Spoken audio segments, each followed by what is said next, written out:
तो गाइस कैसे हो आप लोग। तो स्वैलो स्टार 2 ऑरिजिन कॉन्टिनेंट के नेक्स्ट नॉवल के चैप्टर नंबर 310 में आप सभी का स्वागत है। तो इस एपिसोड में काफ़ी ज़्यादा मज़ेदार चीज़ें आपको पता चलने वाली। लू फेंग की फिर से पावर अपग्रेड होने वाली है जो कि आपने अंदाज़ा लगा लिया होगा। तो चलो चैप्टर में आते हैं। अब इस चैप्टर में हमें शुरुआत में डान टावर के कॉम्प्लेक्स छोटे से बिल्डिंग का सीन दिखाया जाता है जहाँ पे अपना एम्पर मिंग अपने दो बंदों के साथ बैचेज ऑफ एलेक्जर को इंस्पेक्ट कर रहा होता है। वहाँ पे countless densely packed pill floated जो कि हवा में उड़ रहे होते हैं, वहाँ पर वो पिल्स मौजूद होते हैं। अपना डीमिंग होता है ना, वो उन सारे पिल्स की गिनती कर रहा होता है जिनमें से एक असिस्टेंट कहता है कि किंग जिन पिल, उसमें से टोटल 935 टॉप ग्रेड पिल्स बनी हैं और साथ में 72 अल्टीमेट ग्रेड लेवल पिल्स बनी हुई है। बताया जाता है कि अल्केमिस्ट के लिए जो कि डान टावर में मौजूद होते हैं, अगर वो किसी मिड लेवल पिल्स को बनाते हैं ना तो वो एक फेलियर की तरह देखा जाता है। मतलब कि कई और सीरीज में देख लो मिड लेवल की ग्रेड बनना बहुत ही रेयरली होता है, लेकिन इसमें तो मिड ग्रेड का एक पिल बनना ये एक फेलियर की तरह कंसीडर किया जाता है। जब तक कि वो टॉप ग्रेड या फिर अल्टीमेट ग्रेड पिल्स ना होंगे तब तक उसे पास माना ही नहीं जाएगा। जिसके साथ वहां पे और भी काउंटिंग करना शुरू करते हैं और सेकंड असिस्टेंट इन सब बातों को कंफर्म करता है। अब डेमिंग भी उन सारे पिल को ऑब्जर्व कर रहा होता है और सेटिस्फैक्शन में हामी बढ़ते हुए कहता है कि इन सभी पिल्स को मैंने डिवाइड कर रखा है और इसको दो स्टोरेज एरिया में डिस्ट्रीब्यूट कर दिया है। और हमें बताया जाता है कि अपना डेमिंग होता है ना, वो डान टावर के एक किंगजिन हॉल का डिप्टी मास्टर बना हुआ होता है। उसकी ये रिस्पॉन्सिबिलिटी थी कि वो इन सारे मेडिसिन, इन सारे पिल्स को आइडेंटिफाई करे और उन सबको अलग अलग लेवल्स में ऑर्गेनाइज करके रखे। अब देखो वो किंगजिन पिल का एक डिप्टी मास्टर था, तो बेसिकली वहाँ पर वो हर एक चीज़ को मैनेज किया करता था। बताया जाता है कि ये किंगजिन पिल का जो हॉल होता है ना, उसमें डान टावर के मोस्टली 30% टोटल सेल्स को कंट्रीब्यूट किया जाता है। तो इस हिसाब से देखा जाए तो अपना डेकिंग को बहुत ही पावरफुल पोजीशन मिल चुकी थी क्योंकि वो डान टावर के टोटल 30% सेल्स को कंट्रोल कर रहा था, वो उन सबको मॉनिटर कर रहा था। लेकिन जब इसकी आप पैसे मंथली इनकम की बात सुनोगे ना तो हैरान हो जाओगे, मतलब कहोगे कि इतने कम कैसे मिल सकते हैं। जिसके साथ यहाँ पे ये भी बताया जाता है कि अपने डेकिंग को कुछ नहीं करना था, मतलब डेकिंग को कुछ नहीं करना था, बस वो गिनना था, काउंटिंग करनी थी। जिसके साथ यहाँ पे वो उन सब पे बताता है कि मैं यहाँ पे सबको कंफर्म करता हूँ, मैं वेरीफाई करता हूँ, वहाँ बेचता हूँ, वहाँ पर भी जाके वेरीफाई करता हूँ और फिर से वेरीफाई करता हूँ। मतलब इसका काम सिर्फ वेरिफिकेशंस करना ही होता है। और कहता है इतने वेरीफाई करने के बावजूद मुझे नहीं लगता है कि यहाँ पे कोई एक्सीडेंट हो सकता है, यहाँ मैं गलती से किसी को पेस्ट ज़्यादा दे दूंगा। अब मुझे माफ़ करना क्योंकि पिछले डीकिंग नहीं था बल्कि डीमिंग था, जो कि अभी early stage God emperor level में ही होता है। मैंने गलती से डीकिंग बोला, स्क्रिप्ट में थोड़ी सी गड़बड़ हो गई थी लेकिन बाद में मैं अभी देख रहा हूँ। जिसके साथ यहाँ पर मैं ये बताया जाता है कि डान टावर में एल्केमी को ही सब चीज़ माना जाता है, लेकिन डीमिन की स्किल उस एल्केमी से थोड़ा सा भी सूट नहीं करती थी। इसी कारण लू फेंग की वजह से उसे डिप्टी हॉल मास्टर किंगजिन हॉल में एक सिक्योर पोजीशन के तौर पे रख दिया गया होता है और हर एक ईपो में सिर्फ इसको 200 ह्यूमन क्रिस्टल मिलते हैं जो कि काफ़ी कम लग रहे हैं। लेकिन अगर 10,000 ईपोस की बात करें तो उसमें वो टोटल 2 मिलियन ह्यूमन क्रिस्टल्स आराम से कमा लेगा। डीमिंग इस जॉब से काफ़ी ज़्यादा सेटिस्फाइड था क्योंकि उसको बहुत ही अच्छे खासे पैसे मिल रहे थे और साथ में वो लू फेंग के साथ रेंट फ्री जगह पे भी रह रहा था, जिसके कारण उसकी वेल्थ एडिशनली बढ़ती जाती है। जिसके साथ वहाँ पे जो एक असिस्टेंट होता है वो अपने आके डीमिंग को रिपोर्ट करते हुए कहता है कि डिप्टी हॉल मास्टर हमारे जो प्रेडिक्शन है, जो प्रोडक्शन है वो ऑलरेडी बहुत ज़्यादा बढ़ चुकी है। जिसके साथ वहाँ पे एक और जो होता है ना वर्कर, वो आके फिर से अपने डीमिंग से कहता है कि मैंने सुना है कि इस बात से इंसेक्ट नेस्ट वाले बिल्कुल भी खुश नहीं हैं। तो दूसरा असिस्टेंट फिर से कहता है कि हाँ वो तो है, लेकिन मुझे लगता है कि वो वहाँ पे हम पे अटैक जरूर कर सकते हैं। अब ये भी बताया जाता है कि डान टावर के अंदर जितने भी ऑर्डिनरी मेंबर्स थे उन सबको पता था कि कैसे अपने डान टावर और इंसेक्ट नेस्ट के बीच में बहुत लंबे अरसे से कॉन्फ्लिक्ट चलता आ रहा है। पास्ट में डान टावर अपने आप को पैसिव में रखता था, ज़्यादा इनकम बढ़ाने की कोशिश नहीं करता था, उसी इंसेक्ट नेस्ट को आगे रहने देता था, लेकिन अभी के फिलहाल में वो अपने प्रोडक्शंस को भी इंक्रीज कर रहा था और साथ में कमाई को भी मतलब मार्केट शेयर सबको कैप्चर करने पर लगा हुआ था, जिसके कारण इंसेक्ट नेस्ट इस कंपटीशन को टॉलरेट थोड़ी ना कर सकते थे। नेचुरली इसकी वजह से वहां पे जितने भी नॉर्मल बंदे थे ना, उनको डर सा लगने लगा था कि कुछ भी हमारे साथ कहीं भी गलत हो सकता है, जिसके साथ ड्रीमिंग उसे डांटते हुए कहा था कि आखिरकार तुम सब इतना डर क्यों रहे हो, हमारे बिल्डिंग और साथ में गॉड एम्पर लू फेंग यहाँ पर मौजूद है, तो डरने की क्या ही बात है। इसको सुनकर असिस्टेंट कहता है कि डिप्टी हॉल मास्टर, आप तो ओरिजिन वर्ल्ड से बिलोंग करते हो, इसलिए आप जरा सा भी नहीं डर रहे हो, लेकिन हमें तो डर लगना चाहिए ना। हमें से तो ऐसे भी बंदे हैं जो कि यहाँ पर डान टावर के अपने रेंटेड पैलेस को भी कैंसिल कर रखा था।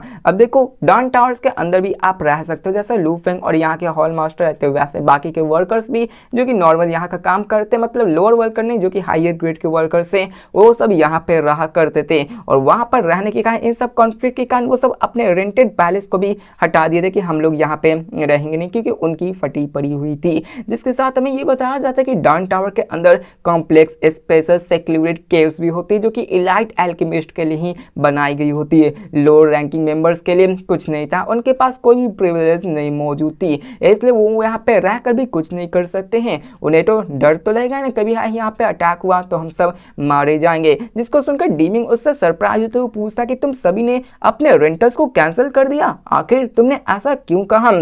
तो वहाँ पे वो दोनों असिस्टेंट एक्सप्लेन करते हुए कहते हैं कि हमारे पास इतनी हिम्मत नहीं है कि हम डान टावर को छोड़कर भी जा सकें, क्योंकि उनका बहुत ही पुराना लगाव है और उनकी नौकरी की सवाल है। अगर वो यहाँ से चले जाएंगे तो वो अपना खर्चा और अपने बाल बच्चों को कैसे संभाल पाएंगे, इसलिए वो यहाँ से जाना भी नहीं चाहते थे। लेकिन वो ये भी चाहते थे कि अगर इंसेक्ट नेस्ट हम सब पे अटैक करेगा तो हम सबका बचना काफ़ी ज़्यादा मुश्किल हो जाएगा, और हमारे पास इतनी लग्जरी भी नहीं, हमारे पास तो क्लोन्स भी नहीं है जिससे कि हम अपने आप को प्रोटेक्ट कर सकते हैं। अब डीमिंग भी हामी भरता है, लेकिन उसे अपने लू फेंग पे विश्वास था। अब उसे लू फेंग से भी पता चल गया था कि कैसे लू फेंग ने अपने उसी नेस्ट लॉर्ड पे अटैक किया था उसके स्पिरिचुअल क्लोन से। लू फेंग ने उसे फाइट कर रखा था और इस कारण यहाँ पर इंसेक्ट नेस्ट फिर से अपने रेवेंस को लेने के लिए आ सकती है। और वहाँ पे लू फेंग ने ऑलरेडी अपने तीनों बंदों को बता रखा था, जिसके साथ यहाँ पे डीमिंग उन दोनों को वार्न करते हुए कहा था कि तुम दोनों को केयरफुल रहना चाहिए, क्योंकि उसे पता था कि इंसेक्ट नेस्ट कैसी बंदी है, वो उन सब पे अटैक करने के लिए जरूर आ सकती है। और डीमिंग को ये तो अच्छे से पता था कि उसकी जो करंट लेवल है ना, वो लू फेंग और लॉर्ड ऑफ इंसेक्ट नेस्ट के बीच में जरा सा भी इंटरफेयर नहीं कर सकता, वरना वो चींटी की तरह मसल दिया जाएगा। जिसके साथ हमें बताया जाता है कि बाकी के डान टावर्स के मेंबर्स वो भी काफी ज्यादा परेशान थे, वो अपने जॉब्स को काफी ज्यादा वैल्यू करते थे, इसलिए वो उसको छोड़ भी नहीं सकते थे, इसलिए वो शांति प्रिय रहकर जैसे चल रहा है वैसे चलने देते हैं। अब लू फेंग और चैंगिंग टावर पवेलियन मास्टर ने अपने प्रिपरेशंस कर रखे थे, क्योंकि यहाँ पर कंपटीशन शुरू हो चुका था। वो किसी भी वक्त अपने लॉर्ड ऑफ इंसेक्ट नेस्ट को हेड ऑन फेस करने के लिए तैयार थे। जिसके साथ चैंकिंग टावर के मास्टर होते वो लू फेंग से कहते कि उसके स्पिरिचुअल क्लोन तुम्हारे कारण एक सेटबैक की है, उस पर थोड़ी सी डैमेज पड़ी है, और उसकी पर्सनालिटी से देखा है तो वो अपना बदला लेने के लिए यहाँ पर तुम पे जरूर अटैक करने के लिए आएगी। जिसको सुनकर लू फेंग एडमिट करते हुए कहता कि आपने सही कहा, लेकिन अगर उसकी ट्रू फॉर्म यहाँ पर आके अटैक की ना, तो मुझे अपने डिफेंसिव फॉर्मेशंस पे ही रिलाई करना पड़ेगा। जब तक मैं यहाँ के ग्राउंड को फोकस करके होल्ड कर रहूंगा मुझे कुछ नहीं होने वाला। इसको सुनकर मास्टर चैंकिंग कहता है कि बस तुम्हें अपने डिफेंस पे फोकस करना है, और वो कहता है कि आफ्टर ऐसा इसलिए क्योंकि ये यूनान सिटी है जहाँ पे डायरेक्ट किलिंग पूरी तरह से फॉरबिडन है, इसलिए वो यहाँ पे कंप्लीटली पागल होकर अटैक नहीं कर सकती है। लेकिन सिटी के बाहर का सीन अलग ही होता है, वहाँ पर कोई रेस्ट्रिक्शंस नहीं है। तो वहाँ पे चैंकिंग टावर फिर से प्रेडिक्ट करते हुए कहते हैं कि लेकिन फिर भी वहाँ पर बाहर सिटी के बाहर कोई रेस्ट्रिक्शंस क्यों ना हो, लेकिन यहाँ पर हम सिटी में रहकर भी सेफ नहीं है, क्योंकि मैं जानता हूँ कि वो कैसी है, वो इस चीज को इतनी आसानी से नहीं जाने दे सकती है, वो जरूर अपने बदले लेने के लिए कुछ ही सेंचुरीज बाद हम पे अटैक करेगी। तो लू फेंग स्माइल करते हुए कहता है कि मैं अपने इस क्लोन से उसके आने का ही इंतजार करूंगा, लेकिन ऐसा कुछ नहीं होता। जैसे कि मैंने ऑलरेडी अपने पास्ट एपिसोड्स में प्रेडिक्शंस कर रखा था कि कैसे बहुत ज्यादा टाइम गुजर जाने वाला है, वो बंदी लू फेंग पे अटैक करेगी नहीं, और ऐसा सेम टू सेम इस एपिसोड में होता है। टाइम पास होता है, एक इपोज बड़ी आसानी से पास हो चुका होता है, फिर भी वहां पर अटैक नहीं होता। 10 इपोज ऐसे ही पास हो जाते, लेकिन फिर भी अभी तक इंसेक्ट नेस्ट ने कोई भी मूव नहीं चला होता है। लू फेंग और चैंकिंग टावर मास्टर दोनों काफी ज्यादा हैरान हो जाते हैं कि आखिरकार अभी तक हम पे अटैक क्यों नहीं हुआ। चैंकी पवेलियन के ओनर पूरी तरह से अंधविश्वास में चले जाते हैं, उसे विश्वास ही नहीं हो रहा था कि आखिरकार हम पे अटैक क्यों हुआ, और इतना सब सोचने लगते कि क्या क्या वो इस मामले को ऐसे ही जाने दिए। और वहां पे वो कहते हैं कि नहीं, मुझे नहीं लगता, ये उसकी कैरेक्टर के साथ मैच नहीं करता, क्योंकि यूनिवर्सिटी में हर कोई लॉर्ड ऑफ इंसेक्ट नेस्ट के रूथलेस के बारे में जानता था। वो अपने यूनिवर्सिटी के 4 मोस्ट फियरसम फिगर में से एक थी, जो कि गिवफेंग के ऑनर और वार्निंग बिल्डिंग के ऑनर के अलावा होती है। लॉर्ड ऑफ इंसेक्ट नेस्ट एक टायरेनिकल बैंक थी, जो कि अपने लॉयल वाले बंदे को रिवॉर्ड देती थी कि लो तुम मेरे लॉयल हो तो मैं तुम्हें पैसे दूंगी, लेकिन अगर तुमने उसका खिलाफ करने की कोशिश की, बगावत करने की कोशिश की, तो वो तुम्हें मारने से भी नहीं कतराएगी। जिसके साथ वो लूफिंग की तरफ देखकर कहता है कि क्या क्या यहाँ पर कुछ हुआ है, क्या उसने कुछ मिस्टेक्स को यहाँ पे ढूंढ लिया है कि वो वहाँ पे अटैक नहीं कर रहे हैं। और वो वहाँ पर वो भी खुद कंफ्यूज होता है, लूफिंग को भी रियलाइज नहीं होता कि आखिरकार क्या हो रहा है। इसके साथ लूफिंग को भी डाउट होता है, वो कहता है कि मैंने अपने सीक्रेट टेक्निक को यूज करके उसको इंजर्ड तो किया था, लेकिन वो सिर्फ एक माइनर इंजरी थी। अब जैसे कि मैंने पिछले एपिसोड में आपको लास्ट में बताया था कि लूफिंग को खुद नहीं पता कि लूफिंग ने इंसेक्ट नेस्ट की लेडी को कितना ज्यादा इंजर्ड कर रखा है। जैसा कि उसकी कॉन्शियसनेस काफी ज्यादा इंजर्ड हो चुकी थी और पॉल्यूटेड काफी ज्यादा हो चुकी थी, उसको काफी ज्यादा टाइम लगने वाला था अपने आप को हील करने में। तो इसी कारण लूफिंग को भी नहीं पता था, लेकिन उस बंदी को पता था कि लूफिंग काफी ज्यादा स्ट्रांग है और उसने अपने आप के पूरे समय को स्टेबलाइज, उस पॉल्यूशन को स्टेबलाइज करने में लगा दिया होता है। इसके साथ यहाँ पे वो सोचने लगता है कि मैंने जो सिंगल इंजरी की वो तो उसके लिए वर्थ भी नहीं है मेंशन करने के लिए। जिसके साथ अपने मास्टर चैंकिंग कहते हैं कि देखो वहां पे जरूर उसके नेक्स्ट डिफेंस में कुछ हुआ हुआ, लेकिन मुझे नहीं लगता कि उससे कुछ भी उसको घंटा फर्क पड़ने वाला है। ये पॉसिबल हो सकता है कि डालखोरी वाले में कुछ ऐसी चीजें हो जहां पे वो बिजी हो चुकी हो। जिसके साथ लूफिंग भी एग्री करता कि हाँ डार्क होली में ही कुछ हुआ होगा, वरना वो हम पे अटैक जरूर करती। जिसके साथ लूफिंग भी एग्री करता है। जिसके साथ टाइम बीतने लगता है, लूफिंग और चैंकिंग टावर मास्टर पेशेंसली वेट करने लगते हैं। उन्होंने अपने सारे प्रिपरेशंस को कर रखा था कि कैसे भी इंसेक्ट नेस्ट के लॉर्ड यहाँ पे किसी भी वक्त अटैक कर सकते, तो हम उसका काउंटर अटैक कर सकते हैं। लेकिन न जाने क्यों बिना ऐसे ही गुजरते गुजरते लगभग 200 ईपोज पास हो चुके होते, जो कि काफी लंबा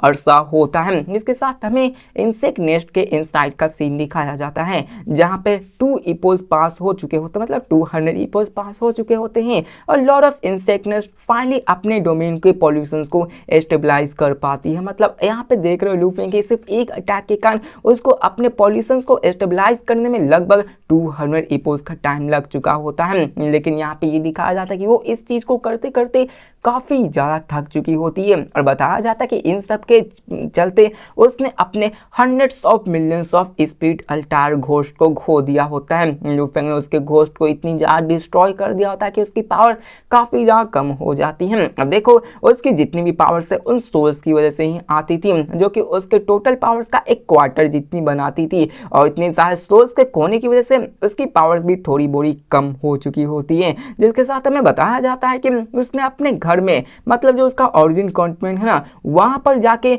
मिलियंस ऑफ प्रैक्टिशनर्स को खाया होता है, तभी वो अपने स्पिरिचुअल पावर्स को फिर से पीक पे ले आई गई होती है, और तभी अपने उन सारे ओरिजिन कॉन्टिनेंट में मारने के बाद वो वहां पे अपने पॉल्यूशन को कंप्लीटली सप्रेस कर पाए। मतलब आपने देखा हो कि ओरिजिन कॉन्टिनेंट में कितने ज्यादा लोग रहते हैं, वहां पे ये एब्सोल्यूट पावर हाउस के जैसे हैं। ओरिजिन कॉन्टिनेंट में आप लोग देख लो, लूफिंग ना होता तो 2 इंसिनेशंस के एंचेस्टोन के पास इतनी ज्यादा पावरफुल पावर्स थी कि वो पूरे के पूरे ओरिजिन कॉन्टिनेंट पे रूल कर सकते थे। वहां पे किसी को मारे कोई उसका खुद नहीं उखाड़ पा सकता था, इसलिए ये लेडी भी वैसे ही करती। वहां पे जाकर वो millions, hundreds of millions of बंदों को मारती, उसके सोल को डिवावर करती और फिर जाकर अपने पॉल्यूशंस को स्टेबलाइज करती है। और इसके बाद हमें बताया जाता है कि उसके स्ट्रेंथ से तो वो अपने ओरिजिन कॉन्टिनेंट को पूरी की पूरी एक हार्वेस्टिंग जैसे खेती की जाती है ना, वैसे वो बना सकती है। वो वहाँ पे काउंटलेस प्रैक्टिशनर्स के लाइफ फोर्स को एब्जॉर्ब कर सकती है जब भी उसका मन करे। लेकिन इन सब के बावजूद भी उसकी अपनी खुद की एक लिमिट होती है। मतलब ऐसा तो है ना कि वो पूरे पूरे ओरिजिन कॉन्टिनेंट के बंदों को यहाँ एब्जॉर्ब कर ले,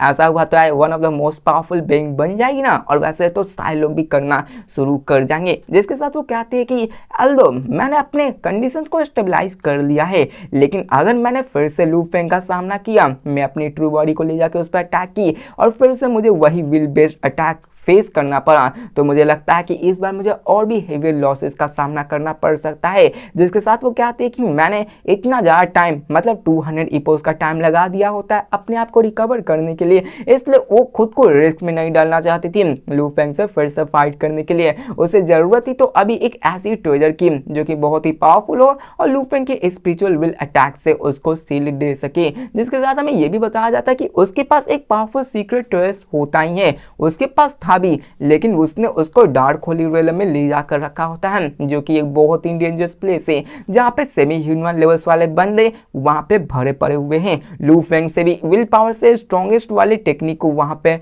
बिल्ड कर रखे हैं वो सारे बंदे। मतलब लू फेंग की अभी विल पावर टेक्निक है ना, वो स्ट्रॉन्गेस्ट नहीं बनी है, आगे चल के वो और भी स्ट्रॉन्ग है, क्योंकि लू फेंग अभी बहुत ही कमजोर है। जिसके साथ यहाँ पे हमें बताया जाता है कि उसके लिए वहां से वो ट्रेजर ला पाना बहुत ही मुश्किल है। डार्क होली रियलम वहां पे वो अपने पोजीशंस को बनाए रखना चाहती है, इसलिए वो कतई नहीं करेगा। अगर वो उस ट्रेजर को लेकर आ गई तो वहां पर वो मारी जाएगी, उसकी पोजीशंस काफी ज्यादा डाउन हो जाएगी, इसलिए वो वहां से ट्रेजर ला भी तो नहीं सकती है।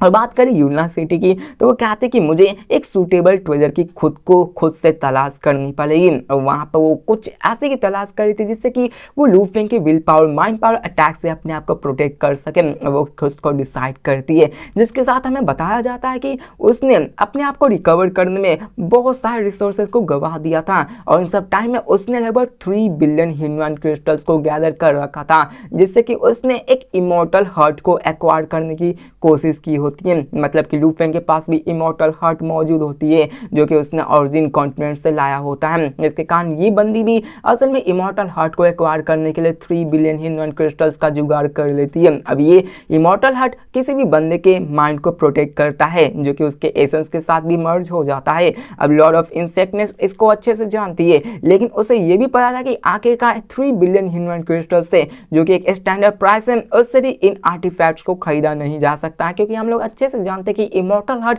कितना ही ज्यादा नेसेसरी है लू फेंग के लिए भी और बाकी सब प्रैक्टिशनर्स के लिए भी। अगर यहाँ पे कि जो मतलब इस ओरिजिन वर्ल्ड के अंदर अगर कोई गलती से भी आ गया इमोर्टल हार्ट, तो उसकी प्राइसेस इतनी ज्यादा भाग पाएगी कि यहाँ पे 3 बिलियन भी कुछ नहीं हो पाएगा, उससे कोई भी नहीं कुछ खरीद पाएगा। मतलब कि आपको एटलीस्ट 5-6 बिलियन 10 बिलियन तो चाहिए इन सब ट्रेजर्स को एक्वायर करने को, मतलब कि इसकी प्राइसेस रेयरिटी के साथ और भी एक्सप्लोर हो जाएगी। जिसके साथ वो कहते हैं कि मुझे कैसे भी करके एक सूटेबल ट्रेजर चाहिए, जिसके साथ वो ऐसे ही बकवास होने लगती है और ये सब चलने लगती है। और मैं लू फेंग के बारे में थोड़ा सा और बताया जाता है, जो कि आपको ऑलरेडी इन सब चीज़ों के बारे में पता ही होता है। जिसके साथ टाइम और बीतता है, लगभग 300 ईपोज बीत चुके होते हैं। इसके साथ बताया जाता है कि ये टाइम काफ़ी ज़्यादा हो चुकी थी, लेकिन फिर भी इन सब के बावजूद भी जो नेक्स्ट क्वीन होती है ना, वो लू फेंग पर अटैक करने के लिए नहीं गई होती, लेकिन लू फेंग फिर भी हाई अलर्ट पर रहता है। लेकिन इस समय यूनान सिटी काफ़ी ज़्यादा पीसफुल में था, मतलब अटैक्स कुछ हो ही नहीं रहे थे। जिसके साथ हमें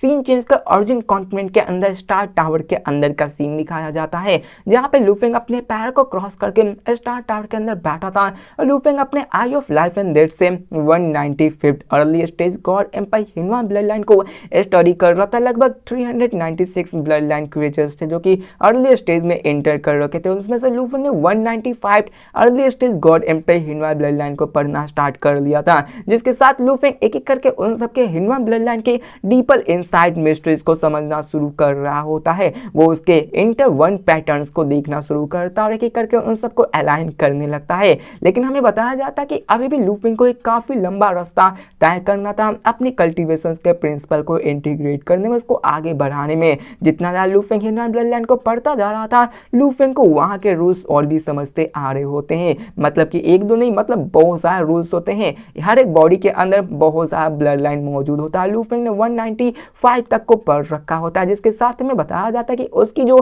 फ्यूजन की जो टेक्निक होती है, जो कि लाइफ एंड डेथ की थी, उसकी अंडरस्टैंडिंग बहुत ज्यादा बढ़ चुकी होती है। उसकी माइंड लगभग 90% सिमिलैरिटी ह्यूमन ब्लड लाइन्स के कॉम्प्रिहेंशन को कंप्लीट कर चुकी होती है। और अभी देखा जाए तो लू फेंग ने लाइफ एंड डेथ के फ्यूजन को एक इनफ तरीके से पढ़ रखा होता है, उसको बहुत ही सिंपल मैनर में जान रखा होता है। जिसके साथ लू फेंग कहता है कि बस मैं अपने लाइफ लाइफ एंड डेथ को फ्यूज कर लूँ तभी मैं एक फंडामेंटल ट्रांसफॉर्मेशन को अचीव कर पाऊंगा, मतलब उससे मेरी पावर्स काफ़ी ज़्यादा बढ़ पाएगी। लेकिन इसी के साथ हमें दिखाया जाता है कि उसी वक्त एक इंस्पिरेशन लू फेंग के माइंड में आकर स्ट्रक हो जाती है और इस वक्त में लू फेंग ने अपने फ्यूजन को अटेम्प्ट किया था और तभी एक न्यू डॉ of life and death manifest होना शुरू हो जाती है और दिखाया जाता है कि लू फेंग की जो डॉ ऑफ लाइफ एंड डेथ होती है ना वो ब्रेक थ्रू कर देती है, जो कि समझ सकते हो कि ब्रेक थ्रू का मतलब क्या होता है। अब लू फेंग इस चीज को जानकर काफी ज्यादा सरप्राइज हो जाता है और क्या था कि ये तो बहुत ज्यादा फास्ट है, मैंने इतनी जल्दी डॉ ऑफ लाइफ एंड डेथ को ब्रेक थ्रू करवा लिया। अब प्रीवियसली लू फेंग को अल्टीमेट गॉड किंग से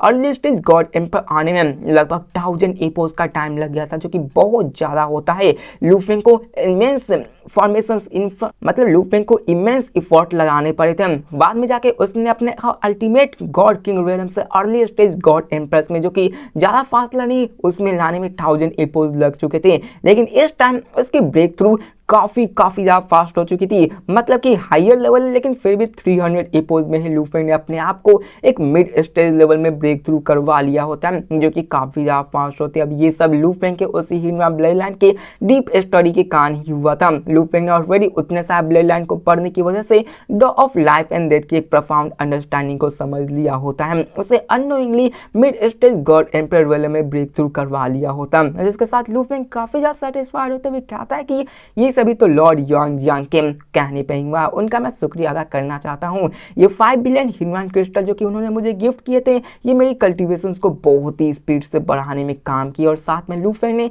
डान टावर के रियल इलिक्जर्स को भी परचेज कर रखा था, जिसके कारण उसने 300 एपोज में उसको फ्रीक्वेंटली यूज करना शुरू किया था, जिसके कारण उसकी अंडरस्टैंडिंग भी काफ़ी ज़्यादा बढ़ चुकी होती है। जिसके साथ लू फेंग कहता है कि इन रिसोर्सेज का ही शुक्रिया अदा, जिससे कि मेरी जो कॉम्प्रिहेंशन थी ह्यूमन ब्लड लाइन की वो इतनी ज़्यादा एक्सेलरेट हो पाई थी। लेकिन लू फेंग कहता कि इवन दो मैंने अभी पूरी तरह से उसको कॉम्प्रिहेंड नहीं किया है, मैंने अभी पूरी तरह से early stage God emperor human blood line की पूरी तरह से कॉम्प्रिहेंड नहीं किया। मतलब लू फेंग ने 300 कुछ बॉडीज को परचेज किया था, ब्लड लाइन को परचेज किया था, लेकिन लू फेंग अभी आधे को भी नहीं परचेज किया था, मतलब उसको स्टडी किया था, जिसके कारण कह सकते हो कि लू फेंग की जर्नी अभी काफ़ी ज़्यादा होती है। लू फेंग ने सिर्फ अर्ली स्टेज की नहीं बल्कि मिड लेवल की भी खरीदी होती है, लेट स्टेज और साथ में परफेक्शन गॉड एम्प्रेस की भी बॉडी को खरीद रखा था, जो कि ब्लड लाइन स्ट्रीम, जिसको कि लू फेंग को अभी पढ़ना ही बाकी है। तो समझ सकते हो कि लू फेंग ने अभी सिर्फ 195 को स्टडी किया है, जब वो मिड में जाएगा लेट को पढ़ेगा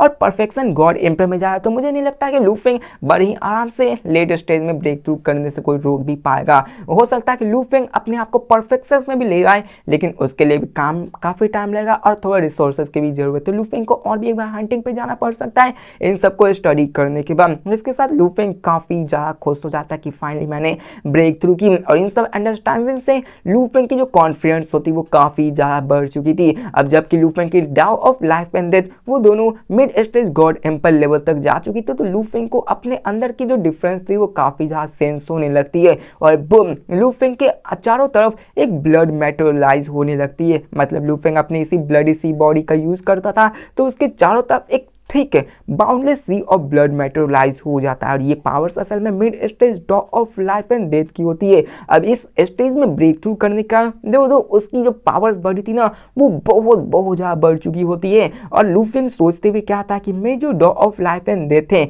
इस स्टेज में वो किसी ऑर्डिनरी डॉ ऑफ सेमी ह्यूमन बीइंग्स को सामना करने में सक्षम हो सकती है। मतलब देख रहे हो लू फेंग की पावर्स इतनी ज़्यादा बढ़ चुकी है। अर्ली स्टेज में था तो किसी लेट स्टेज वाले बंदे से फाइट कर सकता था, परफेक्शन स्टेज से भाग सकता था, लेकिन अभी मिड स्टेज में ब्रेक थ्रू करने के साथ ही उसकी पावर्स किसी सेमी ह्यूमन बीइंग्स को राइवल कर सकती है। लू फेंग की पावर्स की बूस्ट काफी ज्यादा है। मैं बस ये सोच रहा हूँ कि अगर लू फेंग की डॉ सेमी ह्यूमन तक चली गई तो लू फेंग का सामना कौन ही कर पाएगा भला, और कौन ही लू फेंग को रोक पाएगा अपने केज वर्ल्ड से ब्रेक थ्रू करने के लिए। अब लू फेंग इन सब के बारे में जानता था, लेकिन उसे पता था कि अपने को लिमिट से पुश करना है, अपने आप को और भी आगे बढ़ना है। कल्टीवेशन रियल्म के देखा जाए तो लू फेंग ने कई सारे थ्रेशोल्ड को पास कर रखा था, उसने अपने प्रीवियसली अचीव ब्रेक थ्रू को भी काफी ज्यादा पास कर रखा था। और जितने भी पावर्स उसने इमॉर्टल हर्ट से गैदर कर रखे थे उसको भी सरपास कर लिया था। मतलब ये समझ लो कि लूफेंग की पावर्स काफ़ी ज़्यादा बढ़ चुकी है। इसका टेस्ट तो हम कभी नेक्स्ट एपिसोड में जब फाइट होगी तो ही पता चलेगा। और कैसे होगा जब वहाँ पे सबको पता चलेगा कि लूफेंग की इतनी पावर्स बढ़ चुकी है कि वो इंसेक्टनेस के क्वीन को भी हलाने में कामयाब हो पाया। जिसके साथ लूफेंग हंसते हुए कहता कि ये तो बहुत अच्छा दिन है, मुझे तो ये दिन सेलिब्रेट करना चाहिए। जिसके साथ लूफेंग काफ़ी ज़्यादा खुश हो जाता है, लेकिन फिर से उसकी माइंड किसी दूसरे मैटर पे आ जाती है। लूफेंग कहता है कि राइट, मैंने अभी तक जितने भी गिफ्ट्स लाए थे मेरे मास्टर के लिए और बाकी के लिए, मैंने अभी तक उन सबको दिए नहीं हैं। जबकि से लूफेंग ओरिजिन कॉन्टिनेंट पर लौटा है ना, वो पूरी तरह से अपने आप को ह्यूमन ब्लड लाइन में इमर्स रखा है कॉम्प्रीहेंड करने के लिए। और जबकि उससे ब्रेक थ्रू कर लिया, उसे टाइम मिला है, तो फाइनली अपने आप का समय निकाल कर मास्टर से विजिट करने के लिए जाता है। और सबसे पहले वो लूफेंग अपने चूडू विजिट करता है, जो कि पहला वो सबसे पहला गिफ्ट अपने मास्टर डीचू को देने वाला था। लेकिन मुझे लगता है कि सबसे पहले गिफ्ट तो अपने माउंटेन सिटिंग गेस्ट को देनी चाहिए थी, लेकिन क्या ही करे, अपना लूफेंग पहले डीचू को देने जाता है। तो इसी के साथ हमारा ये एपिसोड खत्म होता है। तो मिलते हैं नेक्स्ट वीडियो में और देखने वाले कि लूफेंग आगे क्या करने वाला है। उसकी पावर्स काफ़ी ज़्यादा बढ़ चुकी है, तो कि हम लोग फाइटिंग के दौरान, टेस्ट के दौरान जान सकते हैं कि उसकी फाइटिंग लेवल्स और उसकी पावर्स किस हद तक बढ़ती है। जिसके साथ मिलते हैं नेक्स्ट वीडियो में, तब तक के लिए बाय।